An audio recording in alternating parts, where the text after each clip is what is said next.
Belonging is one of the most important things that people need to get ahead of. Understanding what it means. And this is the subconscious area that so many people struggle with. And I'm talking about this really passionately because it was something that I really struggle with.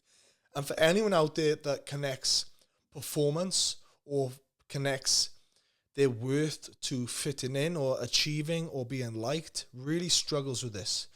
And it always stems back from a childhood experience. It always stems back from an experience in your past where ripples into your adult life. And if you don't address it, if you don't sit with it, it starts to eat you up alive as you get older. You feel more lonely than ever before when you're in environments where you should essentially feel more connected than ever.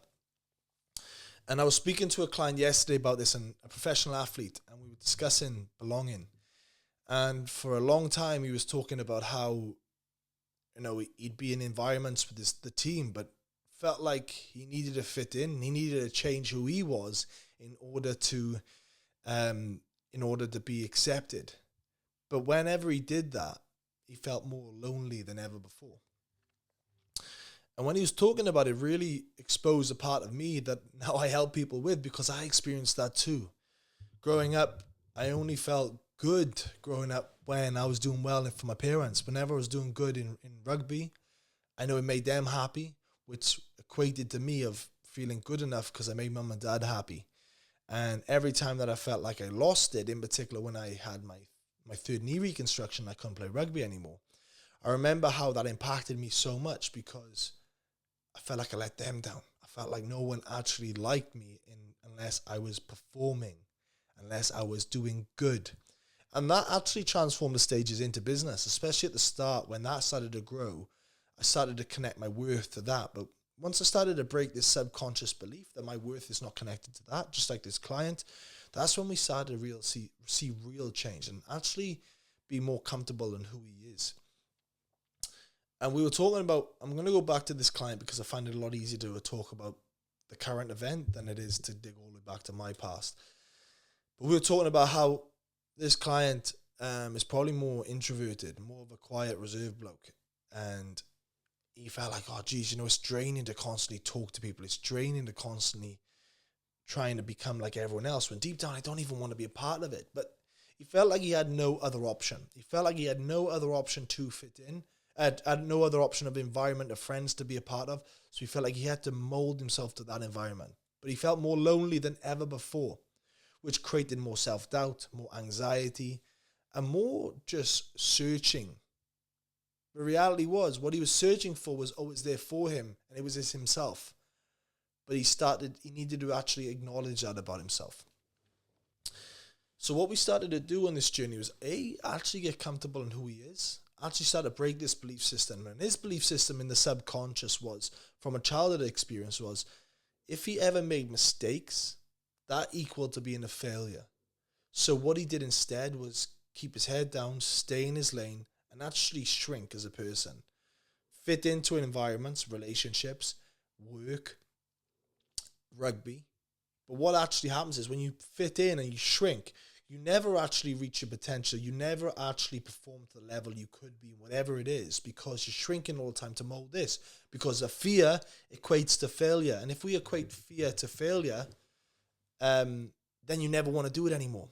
But what we actually recognized with this client was once we started to work on that and change the pattern of mistakes equals growth instead of mistakes equals failure, he realized then that he could actually achieve whatever he wanted to as long as he accepted that there's going to be mistakes on the way, but it actually equals growing as a person. So since then, which has been the amazing thing, is his career has changed because he's actually explored other options in the business that he's currently in, and he's trialed at other areas. And one other area is actually, lit the fire in him. He's actually like, wow, that really excites me. I really enjoy that. And he's leaning into that more. What he's done with his relationships is actually communicating his needs. Actually, instead of just going with emotions and just bowing his head and doing the things that his partner wanted to do, he actually communicated what's going on in his world. Started to validate his own emotions and actually learn how to communicate this correctly, which actually brought more self-confidence to himself because his partner reciprocated that back. She felt heard more. Once this started to happen, they started to grow more. And when it comes to his sports, well, let's just say this has probably been one of his best seasons in sports, in his pro sport. Purely down to shifting his belief system, purely shifting his approach to what was going on in his subconscious. Now, when that thought pattern comes up, he recognizes it, sees it for what it is, and recognizes that it's trying to keep him safe. It's not trying to self-sabotage him. Now he breaks that pattern. The more and more that you break that pattern, you're actually proving to yourself like that there's actually facts to this. I've got proven facts that this is part of the growth. When you do that over repetition, that's when you start to get to your next breakthrough. That's when you start to actually have confidence. That's when you start to actually like believe in yourself more. And this all stemmed down for this guy recognizing that he wanted more out of life. He was sick of playing it safe. And it was such an amazing time to speak with this guy because I felt like that was a part of me. The performance aspect, the fitting in aspect. And that's what I see with so many people. But the biggest thing is that so many people who are ambitious with what they do in life, they struggle with this also. They go. They don't know how to communicate their needs. So what they do instead is just work harder, but not actually being true to themselves.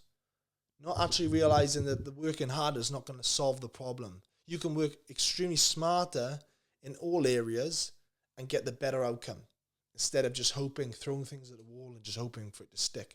But this is all shifting in the subconscious. When we start to shift the subconscious, that's when you're consciously aware of it. That's when you start to break the pattern. And that's when we attach goals to these things, actions. And that's when you start to feel totally different. Because what's coming up in these present moments is not what's currently going on in the present. It's what's going on in the subconscious. The old belief systems, the old stories, the emotions, and the habits. But this is one thing that people need to definitely recognize is if you constantly go through your life pointing the finger at other people all the time, you've got to accept that you are the root of all of the change. You can't expect people to change. You have to change. So if you're constantly doing this, I hope that you recognize that there's three fingers coming back at you. And that's the recognition that everyone needs to understand. You will only change your outcomes if you start to recognize them in yourself. But unfortunately, some people live unaware of this and they go through their life a victim. And some people recognize, I can't keep going through these same patterns.